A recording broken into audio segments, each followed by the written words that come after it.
El pitido incesante del monitor cardíaco parecía burlarse del silencio absoluto que reinaba en aquella habitación fría, un sonido monótono que me recordaba, con cada pulsación, lo frágil que es el hilo que nos sostiene a la vida.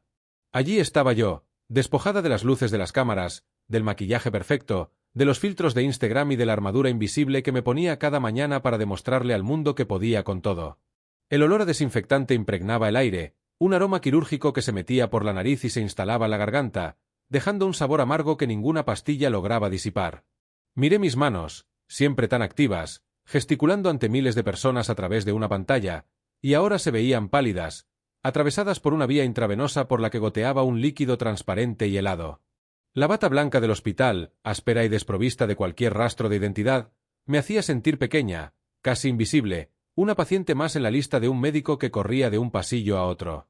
El contraste era brutal. Apenas unas horas antes me encontraba rodeada del bullicio de la rutina, organizando proyectos, respondiendo mensajes de mi querida familia virtual, sonriendo a pesar del cansancio acumulado que arrastraban los huesos desde hacía meses. Pero el cuerpo, ese sabio implacable que no entiende de compromisos ni de agendas, decidió que ya bastaba, que el motor no podía seguir funcionando sin combustible.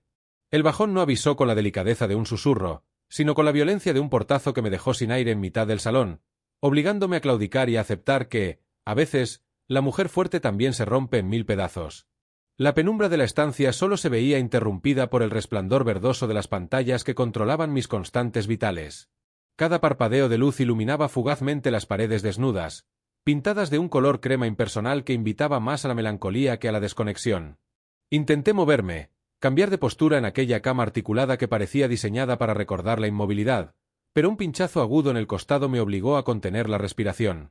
Cerré los ojos con fuerza, buscando un refugio en mi propia mente, pero allí el ruido era aún mayor que en el exterior. Los pensamientos se agolpaban sin orden ni concierto, una marea de preocupaciones que giraba en torno a mis hijos, a mi madre, a la incertidumbre de no saber exactamente qué me estaba pasando. ¿Cómo les explicaría que mamá estaba ingresada? Ellos, que me veían como un torbellino de energía incombustible, tendrían que asimilar la imagen de una madre vulnerable, tendida entre sábanas ajenas. El peso de la responsabilidad me oprimía el pecho con más fuerza que la propia dolencia física, una culpa absurda por haberme descuidado, por haber creído que la mente podía obligar al físico a seguir adelante de manera infinita. A lo largo de los años he compartido mi vida con total naturalidad, abriendo las puertas de mi hogar y de mi corazón a millones de personas que, sin conocerme en persona, se han convertido en un pilar fundamental de mi existencia. Les he hablado de mis alegrías, de mis fracasos, de mis batallas contra la depresión y la ansiedad, intentando siempre normalizar los procesos oscuros por los que todos pasamos en algún momento. Sin embargo, estar en urgencias, rodeada de médicos con rostros serios y susurros apresurados, te sitúa en una dimensión distinta, un espacio donde la privacidad se vuelve un tesoro urgente y la necesidad de respuesta se convierte en una obsesión.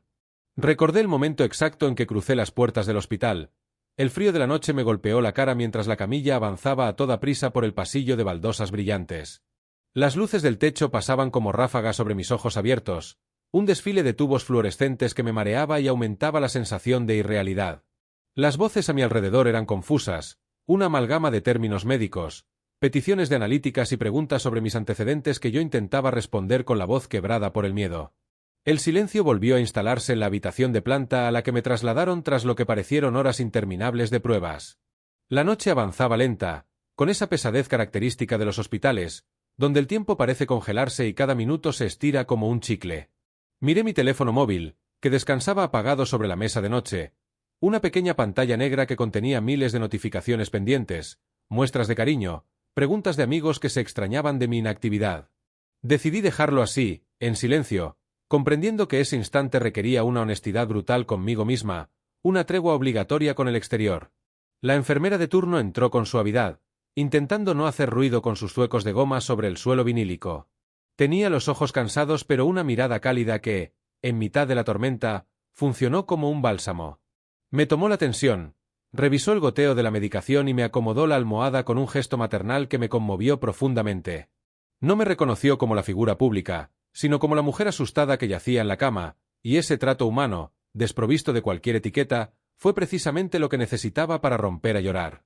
Las lágrimas se deslizaron calientes por mis mejillas, empapando la almohada, un llanto silencioso que no nacía del dolor físico, sino del alivio de soltar la carga, de permitirme ser débil en un entorno seguro donde nadie esperaba nada de mí.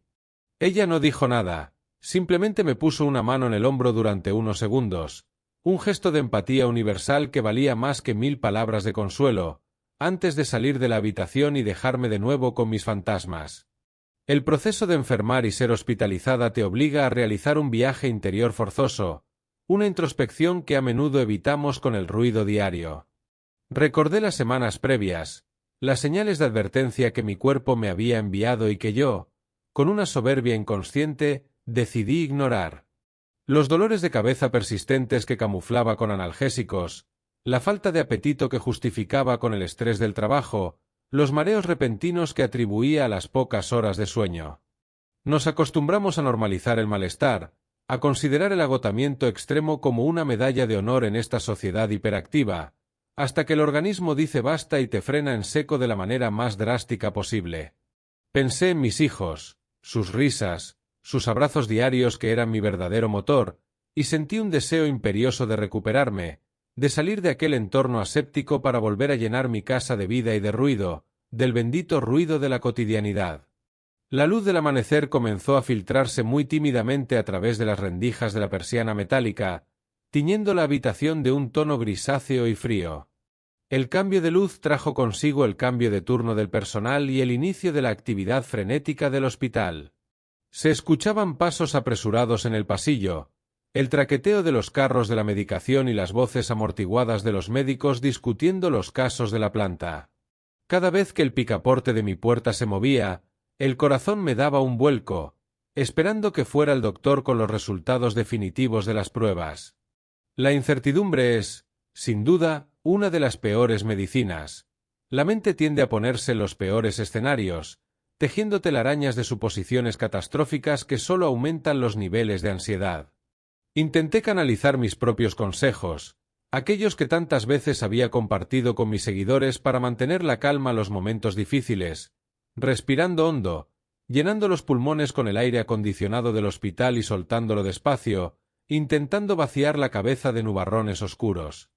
Finalmente, el médico entró acompañado de una residente. Su rostro era una mezcla de seriedad profesional y cercanía, sosteniendo una carpeta donde se guardaban las respuestas a mis últimas horas de angustia. Se sentó en la silla junto a la cama, un gesto que agradecí infinitamente porque indicaba que no tenía prisa, que se iba a tomar el tiempo necesario para hablar conmigo. Me explicó con detalle los resultados de la analítica, las razones de mi colapso y la necesidad imperiosa de mantener un reposo absoluto durante los próximos días. Las palabras agotamiento severo, anemia y picos de estrés agudo resonaron en el espacio vacío de la habitación, confirmando lo que en el fondo yo ya sabía pero me resistía a admitir.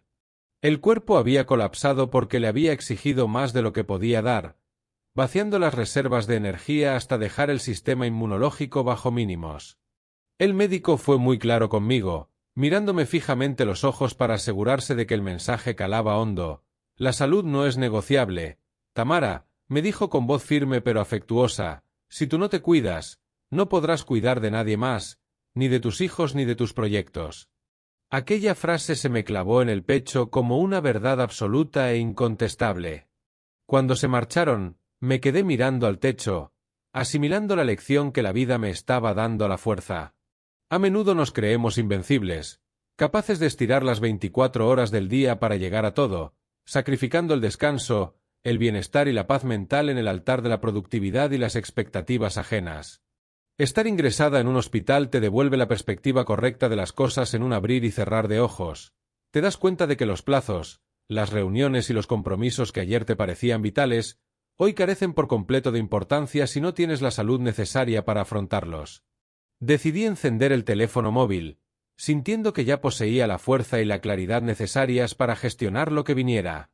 La pantalla se iluminó inundándome con una avalancha de cariño que casi me hace llorar de nuevo, pero esta vez de gratitud. Decidí grabar un pequeño vídeo, sin filtros, mostrando mi rostro cansado, las ojeras marcadas y la vía en el brazo, porque siempre he creído que la autenticidad es el único camino válido para conectar con la gente. Quería que vieran la realidad de la situación, no para dar lástima, sino para lanzar una advertencia desde mi propia experiencia. No esperéis a que el cuerpo os detenga en una cama de hospital para empezar a escucharos. Las horas de la tarde transcurrieron de manera más pacífica. Mi madre vino a visitarme, trayendo consigo un soplo de aire fresco del exterior y ese olor familiar que lograba disipar el ambiente clínico de la estancia. Su sola presencia, sentada en el sillón de Sky junto a la ventana, me transmitía una paz inmensa, devolviéndome a la infancia, a ese espacio seguro donde todos los problemas se solucionaban con un abrazo suyo. Hablamos de todo y de nada, evitando los temas trascendentales para no aumentar mi preocupación, riéndonos de pequeñas anécdotas cotidianas que cobraban un valor incalculable en aquel contexto. Verla allí, cuidándome como siempre lo había hecho, me hizo reflexionar sobre la importancia de la red de apoyo, de la familia elegida y de sangre que sostiene los pilares de nuestra vida cuando el viento sopla con demasiada fuerza. Ella se encargaba de filtrar las llamadas, de coordinar la atención de los niños y de asegurarse de que yo solo me concentrara en descansar y en dejar que los medicamentos hicieran su efecto. Con el paso de los días, el tratamiento comenzó a dar sus frutos y empecé a notar cómo la energía regresaba paulatinamente a mis venas. La palidez de mi rostro fue dejando paso a un tono más saludable, y el dolor en el costado remitió hasta convertirse en una molestia sorda y perfectamente soportable. Los paseos cortos por el pasillo del hospital, arrastrando el gotero que me acompañaba como una sombra metálica, se convirtieron en mis pequeñas victorias diarias. Observaba a otros pacientes, algunos en situaciones mucho más complejas y dolorosas que la mía, y sentía una profunda cura de humildad y una inmensa admiración por el personal sanitario que trabajaba incansablemente, doblando turnos con una sonrisa y una palabra de aliento siempre dispuesta para el que sufre. Aquellos pasillos, testigos de tantas lágrimas y también de tantas alegrías de altas médicas, me enseñaron más sobre la resiliencia humana que cualquier libro de psicología que hubiera leído en mi vida. La última noche antes de recibir el alta médica fue muy diferente a la primera. El pitido del monitor ya no me resultaba hostil, sino una melodía familiar que confirmaba el buen funcionamiento de mi corazón. La habitación parecía haber perdido parte de su frialdad inicial, o quizás era yo quien la miraba con otros ojos, con los ojos de quien ha superado una prueba y sale fortalecida del proceso. Me senté al borde de la cama, contemplando la luna a través de los cristales limpios, sintiendo una profunda gratitud por la oportunidad de reescribir mis prioridades. Sabía que la vuelta a la normalidad no podía ser inmediata, que tendría que aprender a decir que no, a delegar, a establecer límites claros para proteger mi bienestar emocional y físico. El ingreso hospitalario no había sido un castigo, sino una intervención a tiempo de la vida, un aviso drástico para recordarme el valor de la existencia y la necesidad de tratarme a mí misma con la misma compasión y amor con la que trato a los demás. El día de la salida del hospital el sol brillaba con una intensidad especial, como si el mundo exterior quisiera darme la bienvenida de la mejor manera posible. Cuando el celador me ayudó a subir al coche y dejamos atrás el edificio de urgencias, respiré hondo el aire de la calle, que me supo a gloria bendita. Me llevé conmigo una pequeña cicatriz en el brazo por las agujas, pero sobre todo una gran lección grabada a fuego en el alma. La vulnerabilidad no te hace débil, te hace humana, y reconocer que necesitas parar es el acto de mayor valentía que existe. Miré hacia el futuro con una serenidad renovada, lista para abrazar a mis hijos con más fuerza que nunca y dispuesta a seguir caminando, pero esta vez, al ritmo que mi cuerpo y mi mente decidan dictar, sin prisa, saboreando cada instante con la certeza de que el mayor tesoro que poseemos es el milagro de estar vivos y sanos.